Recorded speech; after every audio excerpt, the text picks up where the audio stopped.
gembuleen réew mi nooy boroome ñaqateeda gannaaw ba ñu bàyyi ko région bu Tambacounda ñëw nañu nag région bu Kédougou dëkk bi ñu ñëw moo di Diakhaba Diakhaba nag ay liggéeykat a ngi fi de ñii béy nañu gerte ñii béy nañu maïs muy mboq mi béy nañu spéculation yu bare bari ministre bi nag ñëw rafetlu loolu ñoom it ñu rafetlu liggéey bi ngeen xam ne président de la république def na ko ci ñoom liggéey bi moo di jàppale leen ci matériel bi naam bëgg na ñu mu gën a yokku waaye tamit li ñu jot dimbali na leen li ñu jotit jàppale na leen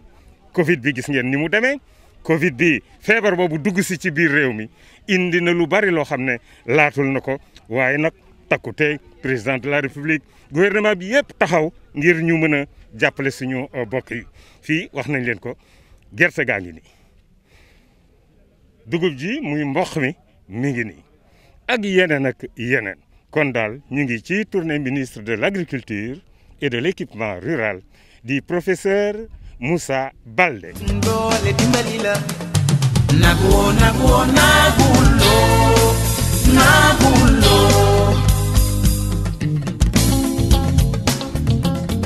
ni danga yaakaar mam yàlla wàcce tawam nga door a bay dellu di ñaan mam yàlla ba boo jiwee mu nangul la mam may ñaax sa njiiti réew ñu yokku ndoole dimbali la jàmbaar ni lay mel ndey bay ci naaj wee ba kër ñëw jàmbaar ni lay mel suma mbokki baykat yeeg ku fi ñu medaagu yi na ko waral ma denaw naa leen jàmbaar ni lay mel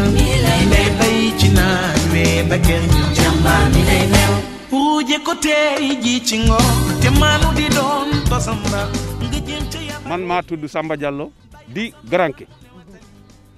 di bay Diakhaba vraiment damaa nekkoon beneen béréb mais bi ma état bi joxee tracteur mënu ma faa bay dafa tuuti ma ñëw fii vraiment bi ma ñëwee waa Diakhaba tëral ma jox ma côté bii ñu ne demal côté bii mën nga fu ne nii maa ngi ci 60 hectares loolu yëpp maïs riz sorgho yooyu ak racine maa ngi ci damay bëgg nag ma profité foofu monsieur le ministre programme gerte dama bëgg ñun waa Kédougou ñu bay ko nga xam ne ñu bay ko fii ñu ji ko fii man moo ma gënal pour jiw biy jógee fale ñëw fii kooku maanaam dañ ciy gis yenn tuuti gàllankoor yeneen yi day sax yeneen yi du sax léegi nag bu fekkee ne ñun ñoo ko liggéey macha allah parce que côté maïs gisuñ ci benn problème côté ceeb sedda baa ngi nii ñoo ñuy jox ñu liggéeyal la gisuñ ci benn gàllankoor gerte gi lañ gis gàllankoor kooku moom nañ dimbale semence bi ñu bay ko fii ci région bi commune de Saraya région de Kédougou vraiment lii la ñu bëgg tey na ngeen ñu yokkal tuuti tracteur xam nga sànq waxoon naa la ne góorgóorlu li ngeen am ne 16 tracteur mais na ngeen ko yokk tuuti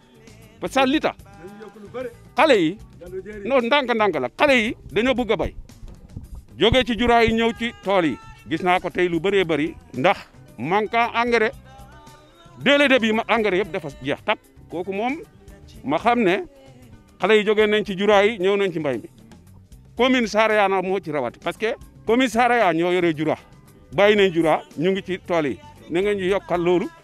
su ko defee aménagement maïs aménagement riz aménagement gerte su ko defee xale yëpp ñooy ñëw ci mbay mi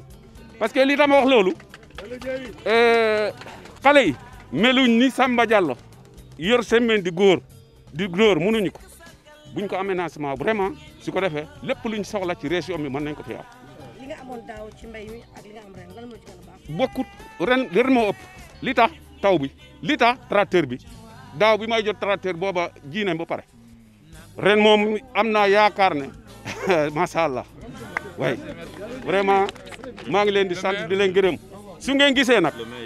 gisee nag lii maïs bu baax bii yàlla ak technicien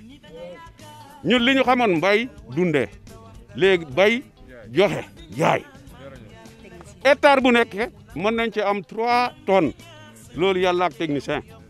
vraiment na ngeen ñu santal technicien yi na ngeen di jàppale ci moyen bi mooy lan ñun toujours bëgg nañu ñëw ne nii non c'est explication bi moom lañ gën a bëgg.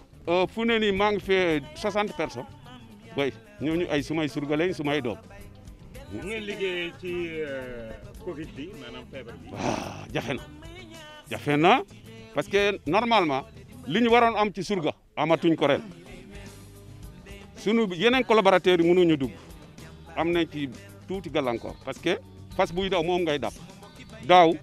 sunu mbay mi su fekkoon ne teel nañu jot tracteur parce que daaw amoon na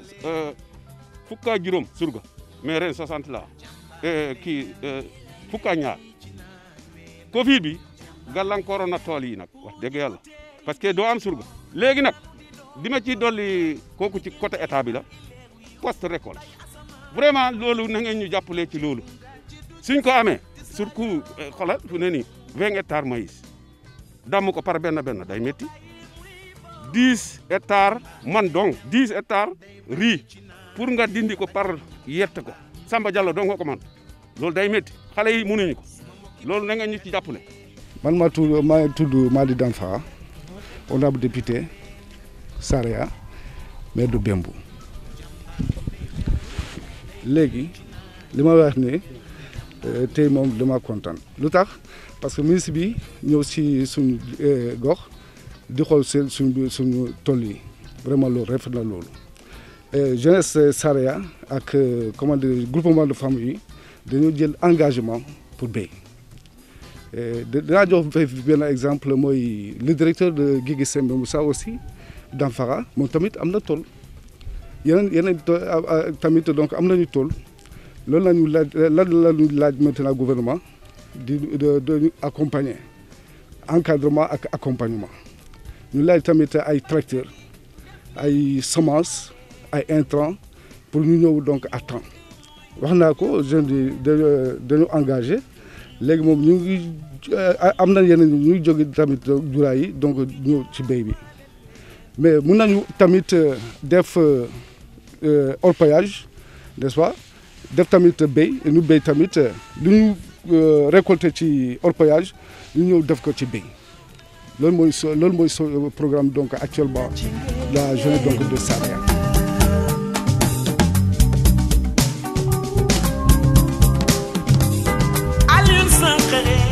di jàmbaar ki ci gannaaw ca waawa def ngeen ni demba waar ca waawa Amadou Diop Ndea Fashion def ngeen ni demba waar ca waawa Njaga Sekk sargal naa la def ngeen ni demba waar ca waawa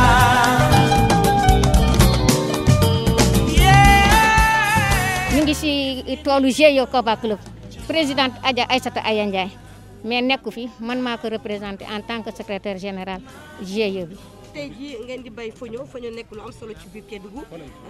tey jii ci wàllu foño bi fi ngeen toll ren par rapport ak daaw. fi ñu toll si ren par rapport ak daaw def mbéy mi dafa yokku puisque ñun dañuy béy semence actuellement 4 hectares la ñu béy pour semence mais jigéen boo gis fii di transformer. yaa ngi ak 2 hectares yaa ngi ak 3 hectares si dëkk bi ñun ñëpp nag dañuy béy foño waaw. gis ngeen dimbalu état bu baax ci wàllu woowu. ñu ngi ñuy dimbale PADER nag ñu ngi ñuy jàppale puisque li ñu béy PADER def ñu organiser ci RAF ñu am benn réseau boo xam ne RAF la tudd ci Kédougou Tamba Kolda ak Sédhiou ñoo umb kuréel googu di jàppale nag jigéen ñi bu ñu béyee tamit ñu am problème foo xam ne pour ñu jaay ko lépp maire Aïssata Aya Ndiaye moo koy jënd mun koo transformer te bu ñu transformer tamit amuñu foo xam ne dañ koy jaay daf leen di jàppale pour ñu mën a écouler pour ñu bañ a décourager ci seen liggéey bi mais foño bi nag liggéeyam dafa metti te dafa am liggéey bu metti surtout si récolte bi boo béyee 10 hectares nga nar koo récolter bu ñuy dagg bu yàggee amoo ñi lay jàppale day rot si suuf si rendement bi dafay wàññeeku mais nag ñu ngi ñaan monsieur le ministre tamit mu jàppale ñu boole foño bi si filière yi nga xam ne boole nañ ci maïs ak riz ak yeneen filières yi mu nekk filière boo xam ne dañ ciy jàppale. gis nañ ne jëwriñ ji ñëw nemmeeku leen pour xool seen liggéey ci wàllu woowu tey jii loo jàngatee nemmeeku ministre bi. kontaan bu baax a baax ndax ñëw suñu liggéey fi ñuy liggéeyee ñu mu gis li jigéen ji di liggéey jigéen Kédougou te Aïssatou Aya Ndiaye di leen jàppale partenaires yi PADER di leen jàppale ak yeneen partenaires yoo xam ne ñu ngi ñuy jàppale mais surtout nag PADER ndax moom moo ñu organiser en tant que réseau. kii di jaay fii kii di jaay fii. ñun PADER ñoo nekk di jàppale ñëpp ñoo xamante ne ñooy bay ñi nga xamante ne mooy jiwu jëm ci foño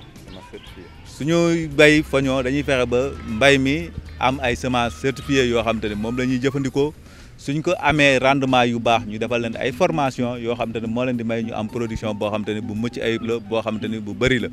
production boobu nag dina leen jàppale ci njaay mi ci transformation bi fexe ba ñu def ko ci ay emballage yoo xamante ne yu mucc ayib la ñu mën ko jaay loo xamante ne dina wees sax Sénégal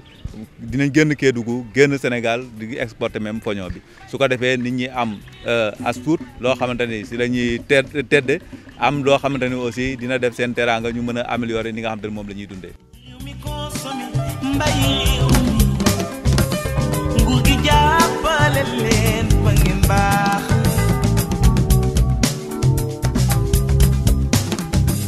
fu la baay de sa jumtukaay man daal naw naa leen nga ci ngeen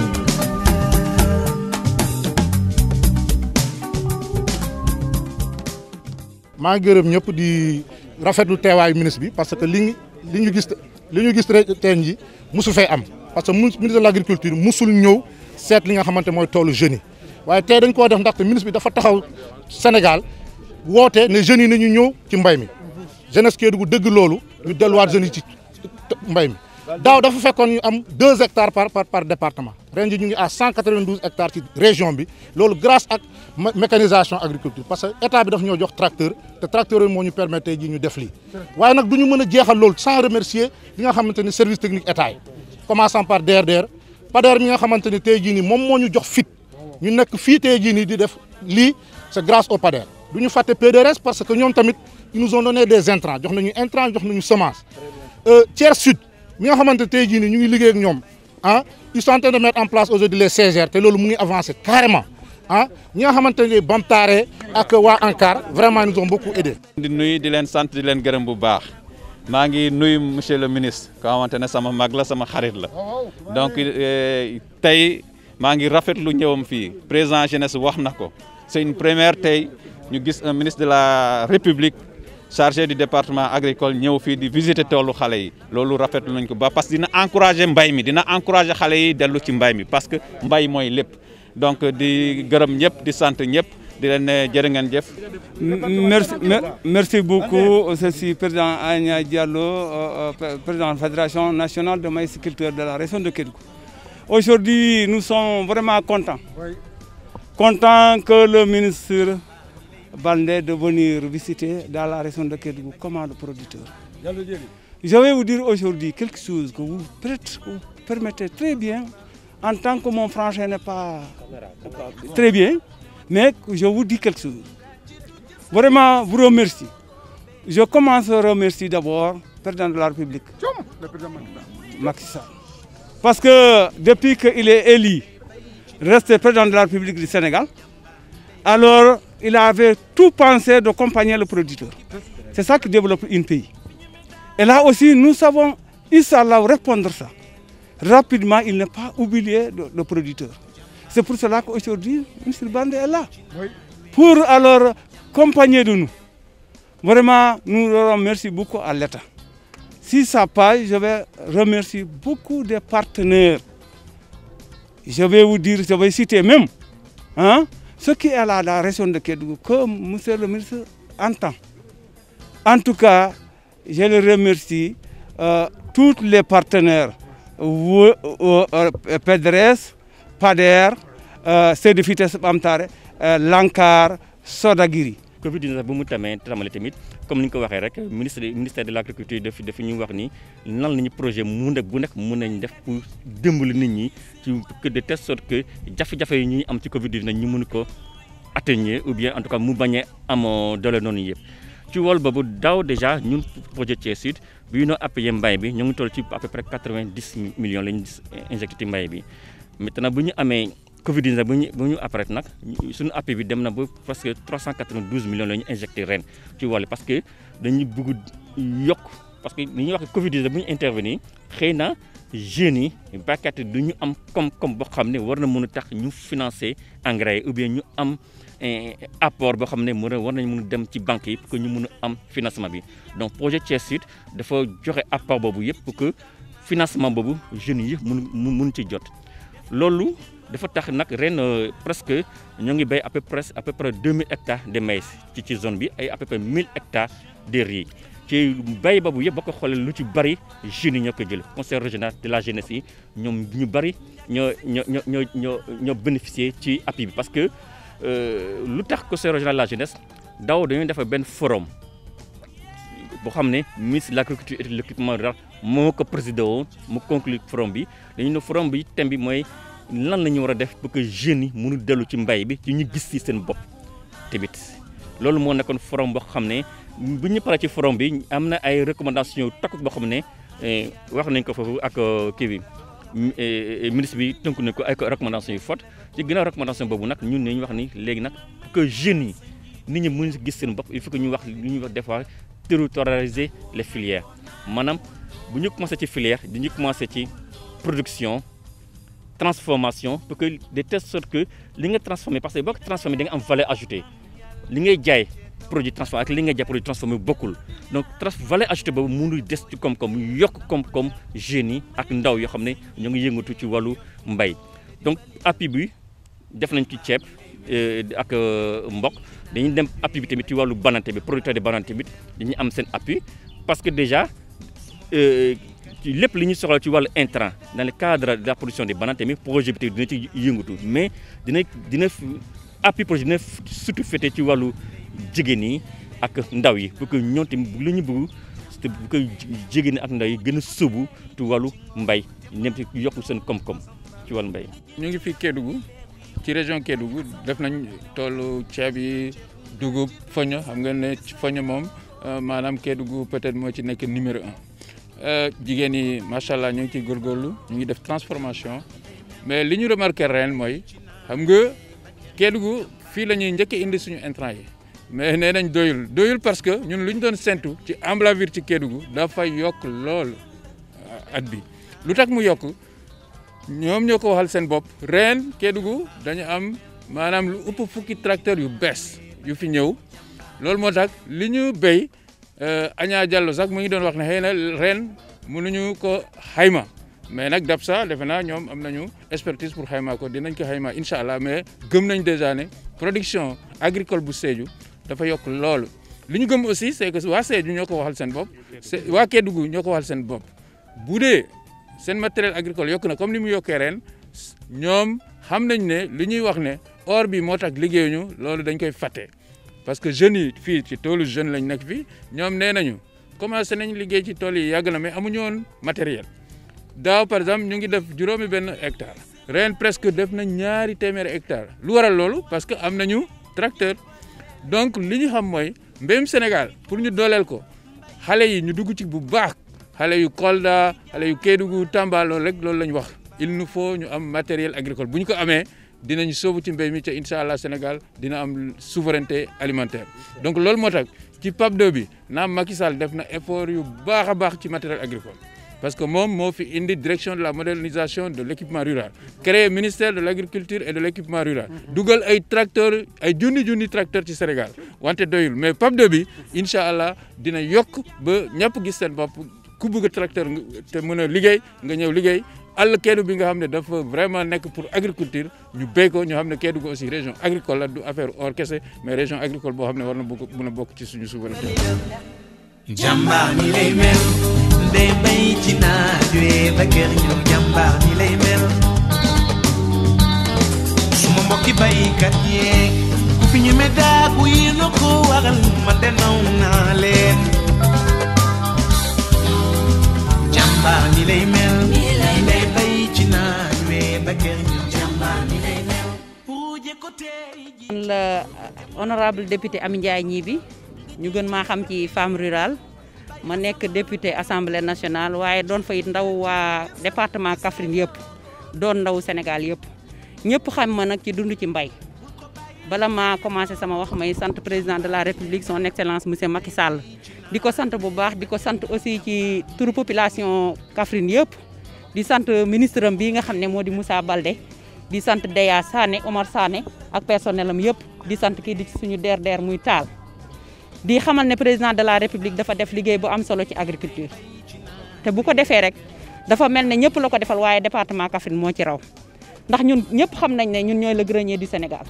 ñun bay lañ xam bay dundee lañu xam mu def ci nag ay intrants yu am solo dugal ci ay matériel agricole ku ne xam na li mu fi dugal ci ay tracteur ku ne xam na li mu fi dugal ci ay machines yoo xam ne nii ay semoir la ay usine ay lépp loo xam ne matériel agricole la rek président de la république dugal na ko fii ci département Kaffrine dafa fekk ne ki nga xam ne bay lay dundee bay la xam te xam na ne seul l'agriculture qui peut émerger notre pays et le monde entier moo tax ñu bëgg ñu dolli ñu parce que ku ci mel ne jeunesse bi fi nekk xam naa ñoom dinañ waxal seen bopp bëgg nañ duggaat ci mbay mi te ñu ngi ci te ku leen ci gën a jàppale ñu jël li muy def ku ne gis na ko ku ne xam na ne mbay mi fi mu toll tey mosu faa yegg ku ne xam na ne li ci président Macky Sall def mosu fi woon a am waaye nag nañu gën a dolli ndax ñun xam nañ liggéeyam te xam nañ programme bi mu tëgg te bëgg nañ ko cee jàppale kon nañu gën a jàppale waaye gis nañ bu baax li muy def affaire bi nga xam ne moom moo di li fi dugg muy ay ruur DPV taxaw nañ ci taxawaay bu am solo ñoo ngi remercier de passage Coly heure boo ko woowee ne ko am na dëkk sàngam ruur gaaw na dem nañ ko gën a jàppale ci moyen parce que gis nañ ne ren ñi am gàncaxu dugub bëriwul waaye ñi ko fi am ci département Kaffrine ruur mi ma ngi fay dugg mi ngi ciy intervenir waaye gën na cee néew doole nañ ko gën a jàppale loolu laa amoon ci lu may wax yal na yàlla eggale nawet bi ndax pluviométrie bi ni mu commencé baax na am na solo yal na ko eggale ak jàmm ñu muurloo ko ci jàmm te yàlla dàq fi feebar bi. en tant que jeune li tax ma dugg ci mbay mooy man dama demoon Dakar nekk fa ubboon place liggéey bi desa dox noonu tuuti ma retourné sama xel moom nekk ci mbay ma retourné waat ñëw ne damay bay si bi ma ñëwee am ay jàppale nag ñu may jàppale pour may bay mais nag mbay mi may bay ni moom sama propre moyen laa koy bay à tout moment parce que état dina may jàppale mais état mënul jàppale ñëpp ci lu bëri. mbay moom dama ci am yaakaar moom bu baax parce que mbay du dama ci bëgg naa ci nag di ci am xaalis comme ni nga xam ne moom la ñeneen ñi di fay bu ñu nekk bureau yi di fayoo ko ma di am ci ba toll ak ñoom mais nag bay moo nekk sama xol man. mbay ci boobu moo nekk parce que ci biir bay bi nii dama nekk ci jiite benn réseau bu ñuy wax Saxami boo xam ne topp na ci 1000 et quelques membres boo xamante ni ne réseau boobu ne dafa bokkoon ci réseau yi nga xam ne moom la ANCAR kii woon formé woon ñu bokk ci ma jiite ko depuis 2014 bi réseau baa ngi commencé 2011 mais mën naa ko jiite ba 2014 léegi li ñuy réseau boobu dugub la ñuy faral di bay léegi nag suñuy bay dugub dañuy jox nit ñi producteurs yi intrant engrais semence lépp nga xam ne ak urée bu ñu paree dañu koy rembourser en nature léegi remboursement en nature yooyu noonu bu ñu paree dañoo amoon benn convention ak benn structure boo xam ne dañuy def transformation muy la Vivière Dakar boobu moom la ñuy jaay ren jii nii jaay nañu 260 tonnes wala plus de 260 tonnes moom lañ leen jaay fu ñu def transformation mais ci biir boobu nag dañuy am ay difficulté ci loolu ndax boo xoolee ci zone bii nii amul ay tracteur amul batteuse waaw amul ay tracteur amul batteuse léegi nag pour ñu contrat boobu pour ñu remplir ko des fois dañuy war a yóbbu dugub duñ am béykat yi duñ mën a bojji ba mën a ñu rembourser pour ñu moo tax léegi daaw bi ñuy jox tracteurs yi kii woon nañu benn tracteur mais tracteur bu malheureusement ba léegi jotagul même man fi may waxee yow nii mbay mi instant bi dafa toll foo xam ne il faut nga am tracteur pour bay surtout boo bëggee bay lu bëri bay pour wane ne ñii ñu ngi ci bureau bi ñii ñu ngi ci commerçant ñii ñu ngi fii man ma soit ci mbay dama war a def ñoom lu ñu war a li ñoom lu toll ni ñoom li ñu war a def sama morom ndaw ñi appel bi mu leen lancé moom ñoom gis nañ ko ba pare parce que man demoon naa nekkoon ci place bu baax liggéey ma bàyyi ko fa ñëw di bay di am rendement yow di def sama lépp ci mbay mi ba ci wàllu réseau bi yow di leen jox engrais ñoom ñuy bay di am résultat ñuy def ay formation agriculture ne fii di ñu suivre seen semence di leen jox semence bu baax yooyu yëpp kon ñoom gis nañ carrément man lan lay liggéey. boo gisee Kaffrine ñu tëdd ministère de l'agriculture dañuy xam ne ñoom vraiment mbéy soxal na leen parce que fii mooy maanaam xolu mbéyum Sénégal ci dugub ci gerte ak yu mel noonu loolu moo tax aussi fii dañuy dooleel suñu loxo maanaam intrant région Kaffrine lu muy jot ci par exemple semence arachide beneen région du ko jot te gëm nañ ni liñ ci ji ren vraiment dina jox Sénégal loo xam ne moom la soxla ci production arachidière bu loolu weesoo dañuy sant monsieur Diané bi nga xam ne moom xale la bi nekkoon Dakar mu gis ne vraiment moom am na fi tool macha allah yoo xam ne war na ko mun a utiliser war na ko mun a njëriñoo ñëw na fii béy na bu baax te ren dina gis résultat li mu wax mooy c'est vrai que ren béy na lu bëri mais mënoon na gën a béy bu amoon matériel motorisé ñun loolu la ñu wax c'est-à-dire président Macky Sall kenn mënul weddi ne li mu dugal matériel motorisé ci Sénégal ci wàllu tracteur ci wàllu moissonneuse batteuse kenn busu ko def ba moom mu ñëw Sénégal ci bopp réew mi donc loolu nag dañ ko war a dooleel parce que gis nañ ni fu amoon tracteur bu nit ñi doon béy 10 hectares dañuy béy 200 démb loolu lañ gis Kédougou te xam nañ ne monsieur Diané aussi bu ñu ko joxee tracteur dina passer 10 hectares arachide dem peut-être 100 ba leneen te dimbali aussi ñi nekk ci gox gi ñi nga xam ne duñu mën a am tracteur mu leen di beel ñu koy fay muy prestation donc loolu moo tax ñun ci suñu programme bii di ñëw PAP 2 ajusté accéléré bi nga xam ne Macky Sall mu ngi koy defar pour ñu xool nan la ñuy jàllee mbas mi agriculture lañ fa jiital te agriculture ñun li ñu jiital mooy mécanisation maanaam jumtuwaay yoo xam ne daf ñu méngoo ak jamono.